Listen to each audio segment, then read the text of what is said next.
Welcome in. You are listening to Real Deal Sports Talk with me, your host, KP. So, I haven't seen you guys in a while. Haven't been able to come and chat with you guys. Lots going on over the weekend. We got the start of NBA free agency, right? A lot of things going on there. If you're into the tennis, you got the Wimbledon tournament going on. Different things going on there as far as top seeds going out, top seeds winning matches, legends winning matches. But you know me, I'm going to keep it real. Let's go ahead and talk about the NBA free agency. I ain't got no business talking about tennis. I would have to look everything up to talk to you guys about that, to be real. I did see, however, Roger Federer, I believe, made it through today. Won a tough match. So, good for him. If you guys are watching that, go ahead. But the NBA, huh? Hey, who doesn't want to be in the NBA right now? You got a little bit of athletic talent. You might want to go try out. Just throw your name out there, see if they'll give you $1 million. Because apparently the NBA, they got a bank that we don't know about. You know, what was it? Something like right around $1 billion on the first day of guaranteed money. $1 billion. That's a B. That's not the little number with the M. Because that's become a little number now in pro sports. That's the big number. Now, that wasn't one person. Granted, I understand that. That's many contracts. But as you've seen with the social media outcry, with professional sport athletes from other sports crying out on Twitter, on Facebook, giving interviews, with legends coming out and saying, you know, what's the deal with this? It gets you wondering what's going on in the NBA with all this money they're passing out.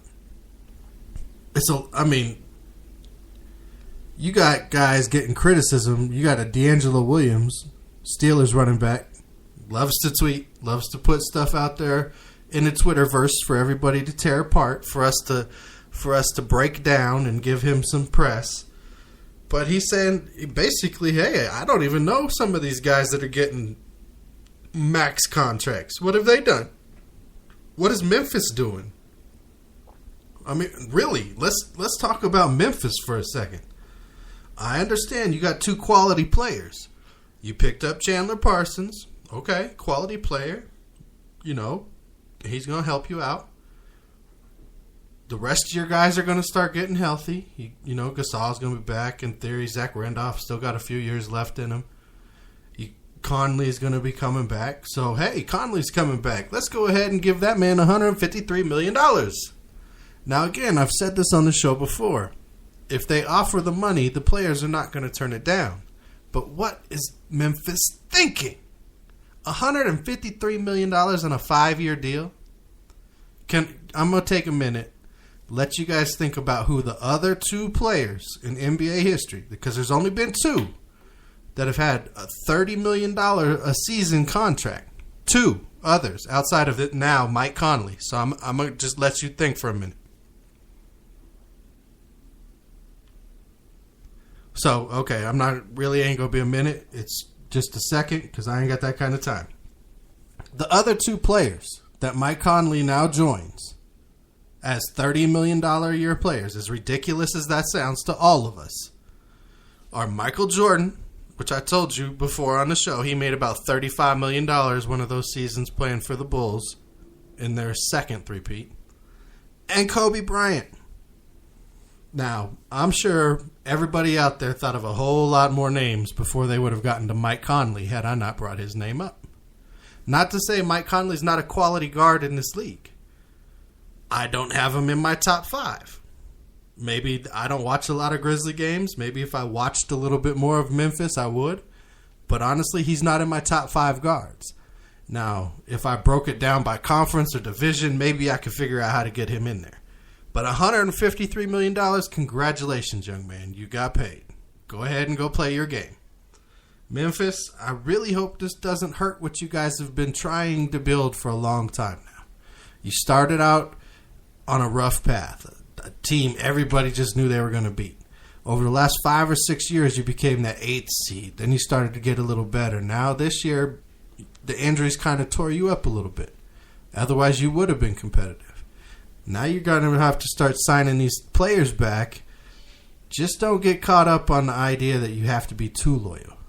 Because I feel like this contract from Mike Conley was a little bit too loyal.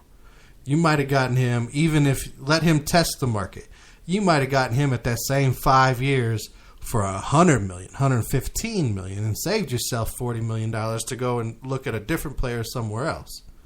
But again, good for them, good for everybody involved. They got what they wanted. Conley's getting paid like big dog, so now he's going to have to go and, keep Memphis competitive in that West. Which is going to be hard, because the biggest story of the weekend was, that's right, everybody, Kevin Durant has made his decision. I'm sure you've heard about it by now. This is my first chance to, get with y'all and talk about it. Kevin Durant is leaving the Oklahoma City Thunder to go to the Golden State Warriors. Now, reviews, mixed, right? A lot of people in Golden State really happy. A lot of fans in Oklahoma City, understandably upset. They lost their guy, the guy they can be fanatical about, the guy who could have kept their team relevant. Because Russell Westbrook, he's probably not going to talk extension at this point. He's looking at that team going, wait a second. Look at the money that's being passed out and look at who we got left. Losing KD really hurts us. And now to hear that there's possibly some beef between the two, which, you heard about here and there. But now after it's all said and done to hear it, it's like, okay, maybe there was something to that. But Kevin Durant goes to Golden State, $54.3 million contract for 2 seasons. And he can opt out after next year. He could go somewhere else. They're starting to call it the Splash family. I don't like that. Let's come up with something better. Let's think about it for a minute. Let's not just jump on the media hype. Yes, they were the Splash Brothers, but that was the 2 of them. Now, you can't all of a sudden throw Draymond into the mix because Kevin Durant showed up and make it the family. So let's let it play out a little bit and see what Golden State's going to do. To make this happen, Golden State had to get rid of some talent now. Don't forget that. Golden State is shipping Andrew Bogut out of town. He's going to the Mavericks. They let Harrison Barnes walk, which, this is something I talked about earlier, right before free agency started, where what if Kevin Durant was that wing where Harrison Barnes fell apart in the finals and lost his shot? Well, we're not talking about LeBron James bringing a championship to Cleveland at that point. Now, everybody's talking about these super teams, talking about, this is bad for basketball. The players shouldn't be doing this. They should want to build it and win it where they're at and do it the way the older generations did it. You got Charles Barkley, talking mess about Kevin Durant. And, I got mad respect for Charles Barkley. I like Charles Barkley. I respect a lot of what he says. I love his golf shot. It makes me laugh every time I see it, right? But on this one, I'm sorry, he's wrong. The game of basketball has evolved from when he played. It's not the same game. Free agency has changed. The business of the game has changed. The money, the business side that I talked about many times on this show that ruins sports, has changed the NBA. It is now a players' league. They have more influence. They can choose their destination more so because you got GMs and owners now who are like, make it happen. Get me the money. I want to be on the Christmas Day game. I want to be in the finals. I want to get that dollar. So you're going to find more teams that are going to be willing to do this, one. And two, again, Charles's career was pretty much over or near the end by the time free agency came around. His big free agency move really, he left for Phoenix from Philly, but I think that was after a contract was up. So he just didn't have a contract. They didn't call it free agency then. It was just he didn't have a contract. I'm pretty sure. You guys can check that for me and let me know. But then when he left Phoenix, he went to Houston. And that was his big free agency splash. That was the end of his career. If the player he was throughout his prime played in today's NBA, you better believe he would go get that money and go get that super team and try and win a championship. It was a different game, and I understand what Charles is talking about, that loyalty, that building something, that competitive nature of I'm going to do it here and I'm going to make it happen no matter what, and they can build it around me and I'm going to throw it on my back and we're going to get this done. I get that. I do. But that's not what the business of the game is anymore. The business has made it to where these super teams can happen. And honestly, I don't have a problem with it. Go ahead, Golden State. You got a nice little intriguing team. You're going to have to figure out who's going to play center for you, because not only is Bogut gone, but Festus Ezeli, you had to rescind his offer.